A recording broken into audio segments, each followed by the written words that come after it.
The crystal gems will always save the day. And if you think we can, we'll always find a way.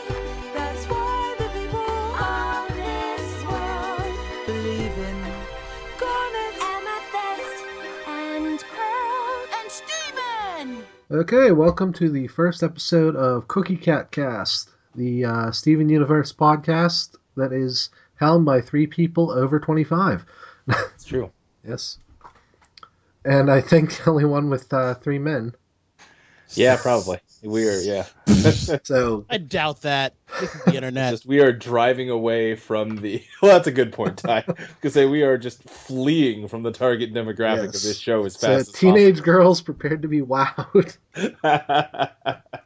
I'm Jason. I'm Luke. I'm Tyberius. Okay. So, I noticed there aren't... I've seen a few YouTube videos here and there, but I didn't see a lot of Steven Universe discussion podcasts, so I thought I'd give it a shot. And this is going to be just a retrospective of the series so far, since we're kind of on hiatus right now. Yeah, we're off for a couple months at least. At least, yeah. So we're starting all the way from the beginning, so if you're just new to the show, wondering what it's all about, or you just want to go back and watch it with us.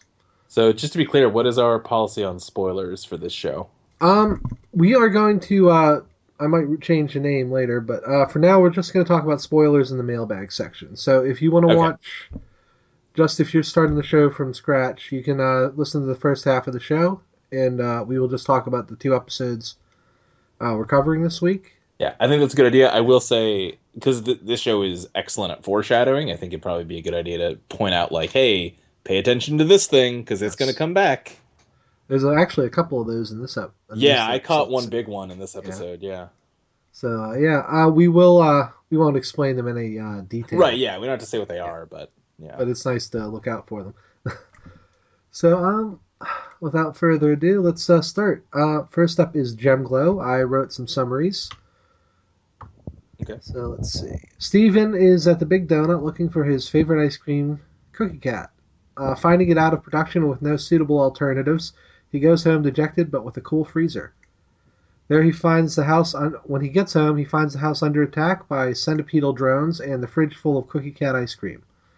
Eating the sandwich seemingly makes his gem glow, which amazes the gems and Steven himself. Initially, he cannot summon his weapon, so he asks the three gems, Garnet, Amethyst, and Pearl, how they summon theirs. Pearl has a very scientific and methodical method. Amethyst just does it, and and Garnet commands the forces of the universe into a fist. Yeah. Yes. Garnet making an early play for best gem. Yes, this was her breakout moment. Yeah. After finding this unhelpful, he tries to repeat the steps that cause his gem to glow, and this time he manages to summon his shield. He cannot, however, control it, and it ricochets into a television. Yeah.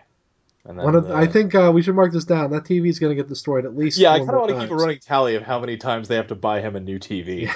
Yeah, let's. I'll mark that down. Yeah. This is the first time, folks. You're gonna see that TV be destroyed at least 5 more times. There's a lot of continuity with that TV. I didn't realize on my first watch, and I'm like, is he still not watching TV? He's not. Yeah, because he eventually gets grounded, and they maintain that for a while. Yeah, that is actually a running plot. Yeah. TV is important to Steven's life. Assuming that it's caused by Cookie Cat, Steven rushes into battle when the Centipedal Prime comes to attack the temple. However, despite eating all of them, he cannot summon his shield, and the gems are in a compromised position, unable to attack. Yeah. Yes. So, using his recently acided Cookie Cat freezer, he electrocutes the monster, allowing the 3 gems to destroy it. And then he gives it a burial, mourning the loss of Cookie Cat and his inability to use his magic once again. The gems comfort him, and then Steven throws up.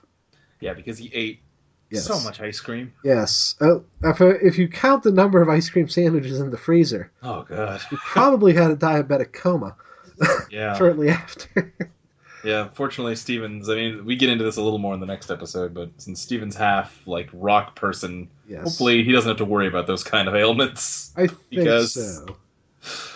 They don't show it a lot in this episode, but Steven is clearly hardier than an average human child. Yeah. Yeah, and we kind of just jumped right in with that, and that's because the show does that too. Yeah. But if we're, introducing people to this, we should probably explain the premise a little bit. Yeah. So Steven is living with these 3 women called the Crystal Gems, and at this point we don't really know a lot about them other than they're some kind of magical superhero group, Yes. almost like a magical girl Sailor Moon type thing, but more adult. And they're kind of like collectively his parental figures, and he's apparently also one of them and trying to learn how to use his powers. And like we're saying, he isn't great at it yet. I believe this is the first time his gem actually glows. Yeah. The series. I think that's the idea they're picking up at the moment that Steven is starting to become a valuable member of the team instead of just someone they take care of. And was this? I don't know if this is bring this up now, but wasn't this episode originally like not the pilot? It was going to be like episode 4 or something in the. I think this is the first production order episode. I mean, obviously they did have a pilot that was very different than this. As far as I know, it's the first episode in canonical order and the production run. Okay. Yeah, I don't think the broadcast order starts getting scrambled until the back half of season 1. Yeah. There's we'll get to that eventually, but yeah, about 2 or 3 episodes got kind of scrambled up. Yeah, because of how they aired them. Yeah, and the pilot is all about he gets a magical hourglass that lets him travel back in time to, like, once he comes up with a good comeback to an insult, he can warp backwards to deliver it and be a cool guy. And that leads to all sorts of horrible time travel ramifications. And they recycle a few parts of that storyline for a later episode that's excellent. Yes. Now, the pilot is kind of iffy on if it's canon or not. It's also, I don't believe, available if you buy any of the season sets. Yeah, it's not. You can get it if you buy the DVD. Yeah. Which is unfortunately out of print. So, go to eBay, folks. So, how did everyone like Gemglow? I like it. I like it more in retrospect now that I know who these characters are. Because one thing this show does, and this is something that I kind of took from Adventure Time, which Rebecca Sugar worked on before this, is that it builds these characters very slowly over the course of episodes. And even if the plot doesn't necessarily advance, there's always, like, you're learning more and more details about these characters. So it's not even that they're thinly drawn at this point, it's that we don't know a lot about them yet. So once you have all that future knowledge, you can come back and watch these earlier episodes and, you know, sort of get something out of them, because it's like, oh yeah, of course these characters are acting this way and saying these things, you know? Actually, when we get to the theory section, there's some stuff about Pearl I'm going to bring up. Oh yeah, I am too, yeah. Oh yeah, it's really natural. I like how they do the character building in this show, because it's kind of like how you actually get to know someone. Like, someone doesn't meet you and they're like, well, the reason I'm like this is blah, blah, blah, blah, blah. Right, it's like, right. okay, yeah. And it kind of naturally unfolds, and, like, Steven's learning this stuff, so we're learning it at the same time, and it's really neat. Yeah, I mean, and this is flirting with spoiler territory, but I was surprised this first episode doesn't even, like, mention his mom. Yeah. A throwaway reference or something to, like, oh, don't worry, you've got Rose's gem. You'll be great one day. Don't worry about it. But no, not even that much. It's just very much, let's just get you introduced to these characters and what kind of stuff they get up to on a daily basis. Yeah, it's right into their daily life. Yeah. And I like, too, that these early episodes spend a lot of time with the Beach City characters. Like, this episode opens up with just him at a convenience store at, you know, at the Big Donut. Yes, the first appearance of Lars and Sadie. Yeah. And I think that helps the show a lot once it gets a little crazier and more into the superhero side of things, because that's grounded in, like, oh, I love all these goofy Beach City characters and I want Steven to protect him and save his friends. And it helps to raise the stakes later on in the show. Yeah. I do appreciate that. They really build the side cast up. Yeah. Even, like, guys that don't appear that much, like Mr. Smiley, you kind of get a grip on their personality very early on. Yeah, definitely. Okay.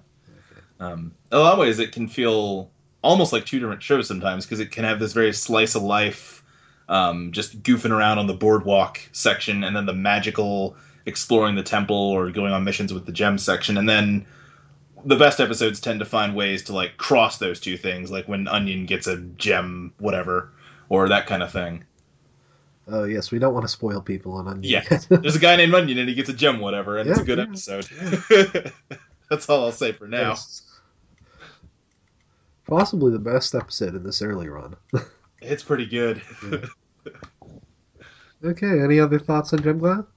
I was going to say when Steven opens up his freezer, there's something to look at. In addition to all the cookie cats, there is like a glowing bracelet, like it looks like a glow stick almost.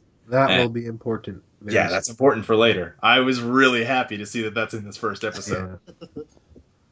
Yeah. They just start right off with the foreshadowing. Yeah, like they clearly, and Rebecca Sugar has referred to this before, that a lot of this was sort of, if not like fully plotted out, like she's known where the story's going to go from the beginning of it. Yeah.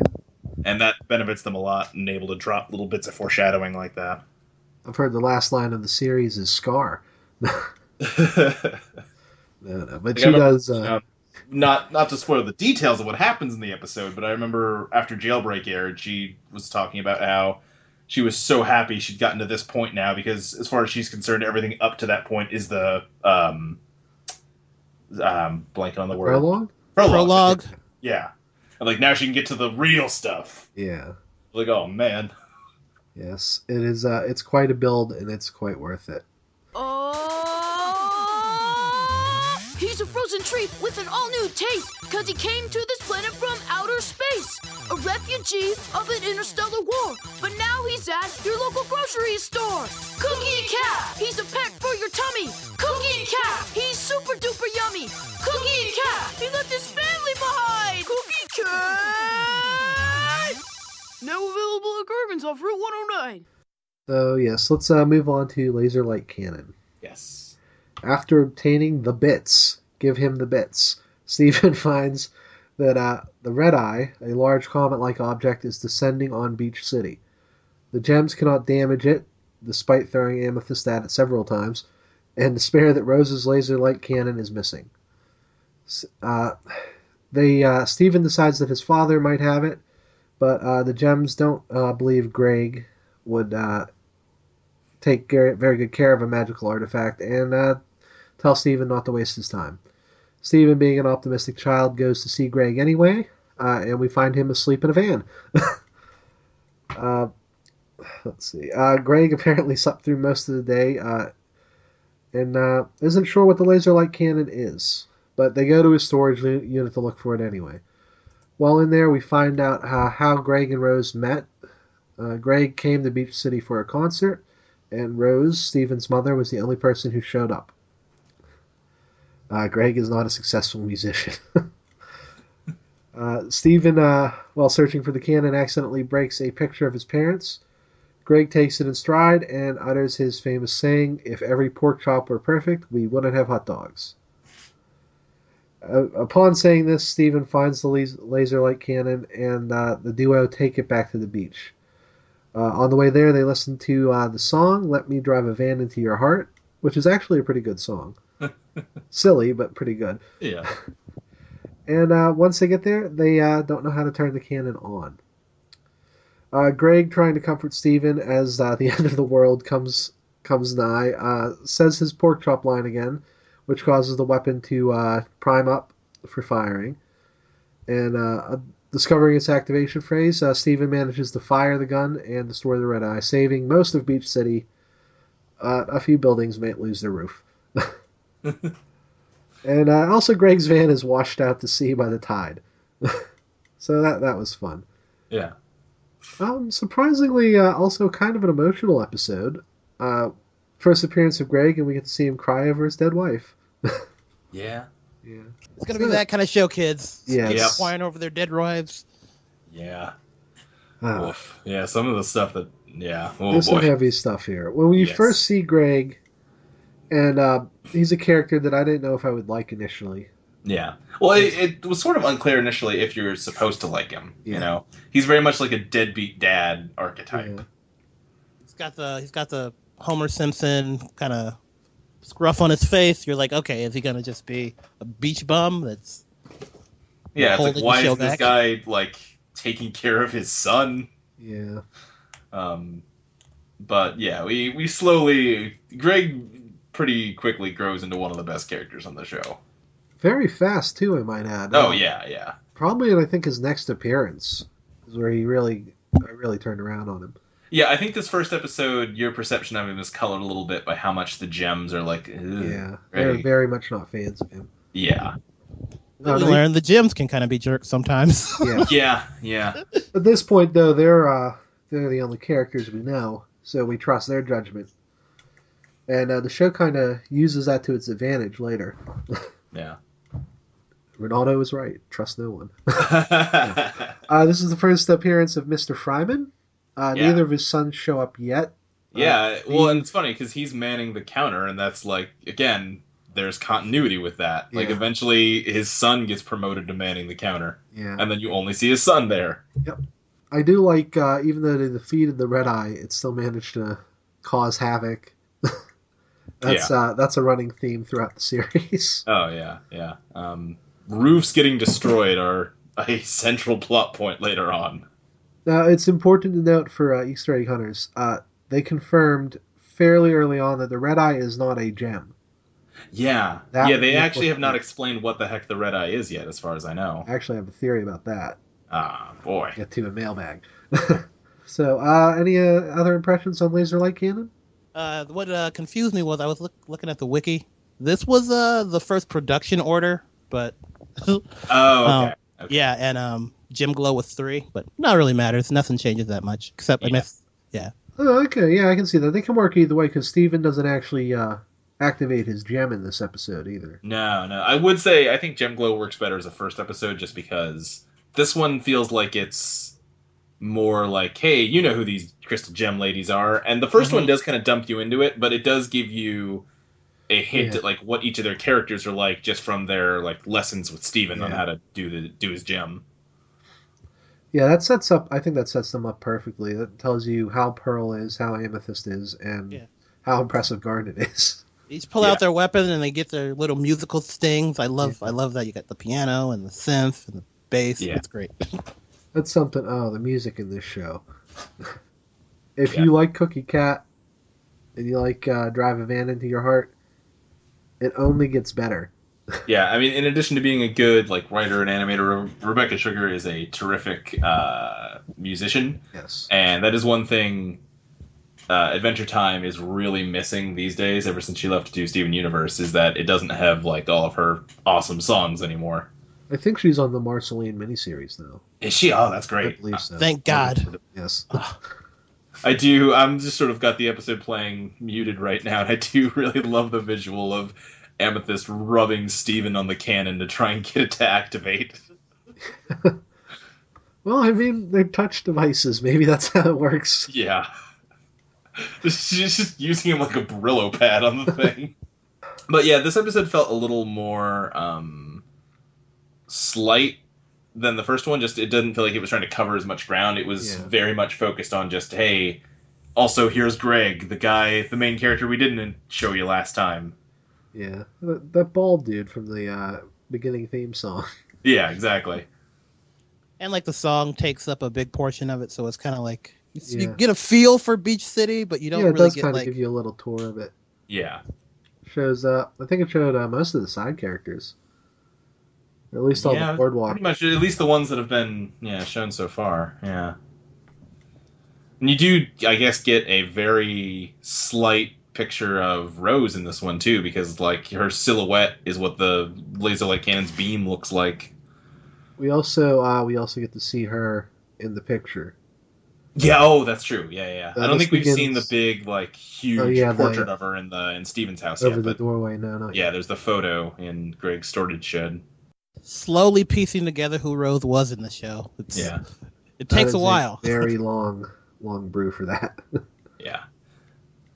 With both these early episodes, it's interesting because you can tell the the animators haven't quite nailed the visual style yet. They're like 95% Pearl in there. particular looks a little rough. Yeah, every now and then the characters look a little off model. Like I'm noticing there's a lot of scenes of like the camera is like at their feet as they're looking up at the red eye, and Pearl's got like a butt going on that she does not have usually. In Gemglow, like the bottom half of her face is a circle. It just looks so jarring. Yeah. And sort of on a similar, some of the voice actors haven't quite settled into their voice yet, especially Steven. He's a little off in these early episodes. Well, his voice changes about, I want to say, 10 or so episodes in. Mm-hmm. Yeah. So, yeah. Once you get used to the younger sounding Steven, it gets a little deeper. Yeah. But, yeah, I mean, I think these are both good episodes. Between the two of them, I'd probably say Gemglow is better, but they're both solid intros into this show. Yeah, I would agree. I would say I'm probably for Gemglow being a little better. If you wanted to show somebody an episode, I would go with that one. Yeah. And I know too. Oh yeah. I like Laser Light Cannon a lot more. No, that's fine. I can see your argument. Yeah. I know a lot of people that have come to this show are annoyed with a lot of these early episodes because Steven is he's very much the focus of the episodes, and he's a lot more immature in these first few episodes. And I can see that. But on the other hand, I really like how this show, like we said, with a very kind of subtle touch, manages to develop these characters. Yeah. And I like seeing, like, this is the point A, and now we're going to see how they get to point B. I cannot stress enough how important these early episodes are to appreciate how Steven becomes the character he is later on. Yes. It is. So he goes from bratty little brother to a very impressive... I don't know, individual, I guess would be the best word. And I mean, I'm looking at these episodes, I would say, I would probably say Tiger Millionaire is where Steven first really, starts coming into his own, and that's not that far away. No, it isn't. It's also arguably the best episode in the series. It's real good. Yeah, because a lot of these early episodes, it seems a lot of the problems are caused by Steven. That's true. Yeah, it's very much a Dexter's Lab, like, what does this button do kind of thing. Especially later when he gets into the temple. Yeah. We'll talk about that. Yeah, that's I think episode 6. I know I'm not that tall. I know I'm not that smart. But let me drive my van into your heart. Let me drive my van into your heart. I know I'm not that rich. I'm trying to get my start. So let me drive my van into your heart. Let me drive my van into your heart. And if we look at a place, well, baby, that's okay. I'll drive us into outer space where we can hear what people say. I know I don't have a plan. I'm working on that part. At least I've got a van. So let me drive my van into your heart. Let me drive my van into your heart. Let me drive my van into your heart. Let me drive my van into your heart. Let me drive my van into your heart. Okay, so let's move on to Mailbag. I put out a Mailbag call, but people are shy. Don't be shy. Send us your theories. Send us how much you like us as people. We're insecure. Deeply. But since we don't have any, let's talk about some theories from these 2 episodes. Okay, and we should I know we said it at the top of the show, but at this point we are free range on spoilers. So if you are new to the show, turn the show off at this point. Yes. Welcome to Spoiler Zone. In a couple minutes and listen to our shoutouts for other projects. Yeah. Yes. The big one that I caught from this is Pearl talks about having to focus and practice very hard to summon your weapon, and I wonder if that's related to the fact that she's not a fighter naturally, whereas Amethyst is, so she can just do it on command. I think so, because as we find out later with Peridot, who can't summon a weapon at all, it doesn't seem like pearls are meant for anything like that. Yeah. But also... That's a good catch, because I did not pick that up. I don't know if that was intentional or not. This show tends to be very deliberate, so it wouldn't surprise me if that was intentional. But I mean, if you look at Pearl, you kind of get the idea that just how she looks, she's not supposed to be fighting. Sort of, yeah. I do want to say, dick move about not telling him about the other laser light cannons, Pearl. Yeah, wait a second. Because you know where 3 of them are, I'm just saying. Yeah, you know where Rose's armory is. She was willing to sacrifice the town, I guess, to keep that secret. I guess so. Wow, yeah, that did not occur to me that they could have avoided a lot of this. It shows how much she grows as a character when in Jailbreak she actually goes and gets them. So Problematic Pearl, count number 1. Yes. She's actually much better for a few more episodes, at least. And then it starts over. Also, about the Red Eye. My theory is there's a gem mothership. Mm-hmm. And you know how the first gem ship we see is a hand? Right. The Red Eye is literally one of its eyes. Yeah. Like there's like a gem, like just body up there somewhere. Yeah. Oh, My only thing with that is that the laser light cannons didn't do anything to that hand. Well, I got the impression, and they sort of say this later, that's like somebody shooting a Colt pistol at a tank. Right. Yeah, but I'm wondering, like, why wouldn't the eye be similarly, like, immune then? I think the eyes are scouts. They're like, you can burn them. They're like, just send them out, see if they find anything. Yeah, it seems to me like it was meant to be destroyed. Ship. Okay, I can see that. Because, I mean, when it impacted the planet, it wasn't going to survive. True. Yeah. And then there was also, what was it? Oh, the Cookie Cat song is, like, subtle foreshadowing at what the gems deal is. Actually, yeah, it's a very nice summary of what they become, or what they were. Yeah, refugees from another planet, and they left their families behind. Well, they left their thousands of brothers and sisters from the planets they've hollowed out. Any other theories? I'm trying to think. I mean, I don't think so. I guess we do have... This is the first mention, maybe you should have said this in the non-spoiler part, but Amethyst makes a point of saying that, like, the centipedal drones don't have gems. That's sort of our first hint that, the monsters are related to the gems somehow. Yeah. And we still haven't totally gotten the answer on that. We can kind of guess at what it is. Like, that there was some kind of mutagen bomb or something that just corrupted everything, and the 4 remaining were the only ones that survived. Yeah. But they haven't come out and said anything like that yet on the show. No, I'm curious too. This is actually the first of, I think, at least 2 other monsters that have a drone of some kind. Yeah. And I'm curious to see if they're ever cured, if those drones are actually their weapon. Yeah, I could see that. I know when the centipedal comes back, like, you can see the silhouette of the uncorrupted gem for a split second when it's reforming. I'm dying to see that character's design, because it doesn't look like she's a very calm person. She has that crazy Saiyan hair going. Yeah, I feel like they've got to bring the centipedal back, right? Like, she's got to be the one... Like, Steven's got to heal her by the end, right? I hope. Like, that's going to be their ace in the hole against some monster or something. That'd be nice.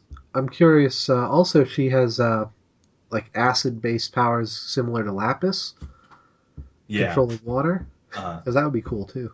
Yeah, it would be. Okay. I think that's it for theories for this week. Okay. Yeah. And I think this section will get longer and longer as we. I'm hoping more people have more and more to build on here.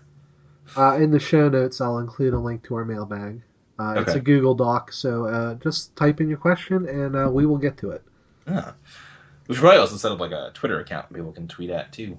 I have a Twitter for my other podcast that's fairly dead, but I'll put that in I'll put that in the show notes, too. If you want to tweet at it, that's fine. I'll answer any questions. So let's get the shoutouts. Yeah. Luke, do you want to go first, since you have, I believe, another podcast? Yeah, I am on the Power Rangers podcast, Teenagers with Attitude. That one is, we're doing the Green Ranger arc right now, so it's a good time to jump on. It is. Also do a occasional gaming podcast called Games Witticism. And me and Ty are both on a show called Roll for Your Lives, which hasn't updated in a while, but that might change. Oh, there you go. You get to hear me do funny voices. Yeah, no, Ty's amazing on that show. Okay. And then I am on a podcast called Nerds at Lunch. That's where me and my buddies talk about video games, anime, and whatever else we feel like talking about. That's weekly. We just did our Halloween episode. It is a mess, but it's fun to listen to.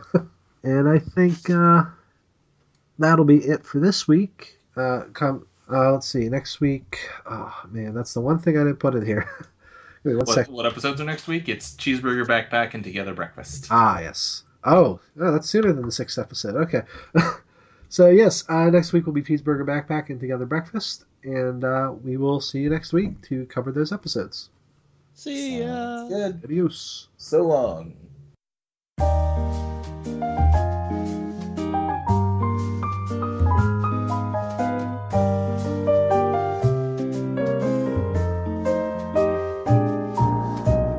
I could begin to be half of what you think of me. I could do about anything. I could even learn how to love. When I see the way you act, wondering when I'm coming back, I could do about anything. I could even learn how to love like you.